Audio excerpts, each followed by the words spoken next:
देखो साझेदारी में हमने इससे पहले पढ़ा था बंद खातों में समायोजन। खाते बंद करने के बाद में मालूम चलता है कि कुछ मुद्दों को दिखाना भूल गए, तो हम समायोजन कैसे करते हैं। आगे वाला टॉपिक है गारंटी ऑफ प्रॉफिट, यानी कि लाभों की गारंटी। ये लाभों की गारंटी क्या होती है? न्यूनतम लाभों की गारंटी होती है कि फर्म में यदि कोई नया साझेदार आता है तो उसको न्यूनतम लाभों की गारंटी दी जाती है कि उसको कम से कम लाभों में इतना हिस्सा तो मिलेगा ही मिलेगा। और ये जो गारंटी है या तो साझेदार के द्वारा दी जाती है या फिर फर्म के द्वारा दी जाती है। तो सबसे पहले लेते हैं फर्म की गारंटी। अगर ये गारंटी फर्म के द्वारा दी गई है और जो गारंटी उसको दी गई है न्यूनतम लाभों की, उससे अगर उसकी राशि कम पड़ती है, यानी कि गारंटी से अगर राशि कम रहती है, लाभों में उसका हिस्सा कम रहता है, तो ऐसी दशा में हम उसको P&L एप्रोप्रिएशन अकाउंट में कैसे दिखाएंगे? अगर राशि कम रहती है तो उसको हम क्या करेंगे, लाभों में उसका जितना हिस्सा बढ़ता है गारंटी के अनुसार वो हिस्सा पूरा दे देंगे। उसको देने के बाद में जो शेष बचे साझेदार है वो शेष लाभों की राशि को बांट लेंगे अपने लाभ हानि के अनुपात में। तो देखो आपके ये बुक में इसका इलस्ट्रेशन दे रखा है, 15वां इलस्ट्रेशन आपके 15वें इलस्ट्रेशन में ये दो पार्टनर है X और Y 3:2 के अनुपात में।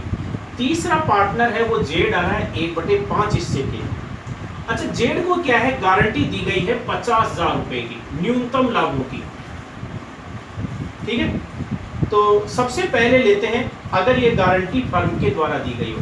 वैसे भी अगर प्रश्न में कुछ भी नहीं दे रखा है तो गारंटी फर्म की ही मानी जाती है। साझेदार गारंटी देता है तो उसमें नाम दिया जाता है। इसको क्या है, जेड को न्यूनतम 50,000 रुपए लाभों की गारंटी दी गई कि उसको कम से कम 50,000 रुपए तो लाभों में हिस्सा मिलेगा ही मिलेगा। तो अब देखो, अब इसमें दे रखा है कि वर्ष 2016-17 में 1,50,000 रुपए का लाभ हुआ। तो P&L एप्रोप्रिएशन में सबसे पहले ये profit by P&L account net profit 1,50,000। Firm का जो प्रॉफिट है वो 1,50,000 है। तो पहले रफ में ज्ञात कर लो कि उसको जो गारंटी दी गई है वो राशि मिल रही है कि नहीं मिल रही है। अगर मिल जाती है जब तो कोई समस्या ही नहीं है, जब तो P&L एप्रोप्रिएशन जैसे नॉर्मल बनाते हैं वैसे बनाएंगे। तो देखो इसमें जेड का हिस्सा है वो कितना है, 1/5, और 1,50,000 में उसका 1/5 है वो कितना होता है, 30,000 रुपए। यानी कि उसको उसका जो लाभ हानि का अनुपात है उसके अनुसार उसका 1/5 हिस्सा है लाभों में हिस्सा। और फर्म का प्रॉफिट कितना है, 1,50,000। तो 1,50,000 का 1/5 कितना होगा, 30,000। यानी कि उसको लाभों में कितना पैसा मिल रहा है, 30,000 ही मिल रहा है। जबकि उसको गारंटी कितने की दी गई है, 50,000 की। और चूंकि फर्म के द्वारा गारंटी दी गई है तो ऐसी दशा में उसको 50,000 देना पड़ेगा।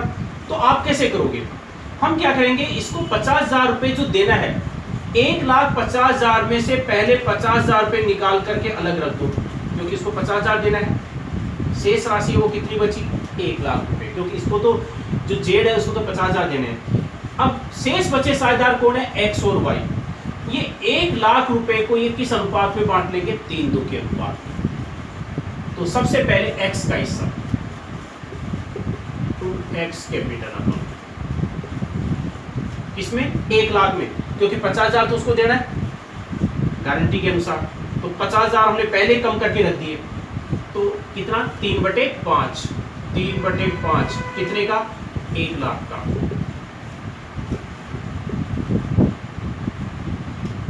तो ये हो गया इसका 60,000। तो x का जो शेयर है वो 60,000 रुपये हो जाएगा। ऐसे ही y का निकाल लेंगे। y का कितना है, 2/5, 1,00,000 का, 1,50,000 का नहीं, इसको कितना मिल जाएगा, 40,000। और जेड को तो हमने पहले निकाल के रख दिया, जेड को कितना दे रहे हैं, 50,000। तो जेड का हिस्सा 50,000 ऐसे हो जाएगा। तो अगर फर्म के द्वारा गारंटी दी गई है और लाभों में अगर उसका हिस्सा कम रहता है तो हम इस प्रकार से ज्ञात कर लेंगे। ये आपके टोटल 1,50,000 हो जाएगा। अगर लाभों की राशि है वो अगर ज्यादा होती तो देखो इसमें गारंटी की राशि जो 50,000 थी और लाभों में उसका हिस्सा 30,000 ही बढ़ रहा था। तो इसलिए हमने क्या कर दिया, टोटल जो प्रॉफिट 1,50,000 था उसमें से 50,000 उसको दे दिया। 50,000 देने के बाद में जो शेष राशि जो 1 लाख बची उसको एक्स और वाई ने 3:2 के अनुपात में बांट दिया, ठीक है, और जेड का 50,000 दिखा दिया, ठीक है। अगर लाभों की राशि ज्यादा होती, जैसे मान लो कि उसका हिस्सा 1/5 है और लाभों की राशि है वो 2,50,000 होती, तो 2,50,000 का 1/5 है वो कितना होता है, 50,000। लाभों में उसका हिस्सा 50,000 बढ़ता है, गारंटी भी कितने की दी गई, 50,000 की, तो 50,000 पूरा मिल रहा है। फिर तो हमारे को समस्या नहीं होती, फिर तो हम क्या करते, इनका नया अनुपात निकाल लेते और नया अनुपात निकाल करके फिर इसको सोल्व कर लेते। नया अनुपात है, हम कैसे याद करते, देखो इनका x और y का ये था 3 और 2, पहले फर्म का कुल लाभ कितना था, 1 को बांटते थे 3:2 के अनुपात में, लेकिन अब 1 में 1/5 हिस्सा जेड का हो गया, फर्म का कुल लाभ है 1 में से 1/5 जेड को दे दिया, तो शेष कितना बचा, 4/5, यानी कि x और y अब किस शेयर को बांटेंगे, 4/5 को ही बांटेंगे। तो 4/5 को किस अनुपात में बांटेंगे, 3 और 2 के अनुपात में, तो 4/5 को 3:2 के अनुपात में बांटेंगे तो 3/5, ये हो गया 12/25, ये तो हो गया x का। ऐसे ही जेड का निकल जाएगा 4/5 इंटू 2/5, 8/25, और जेड का कितना है, 1/5। एलसीएम निकालेंगे 12/25, 8/25 और 1/5, एलसीएम आपके कितना आ गया, 25। तो नया अनुपात आ जाएगा 12:8:5।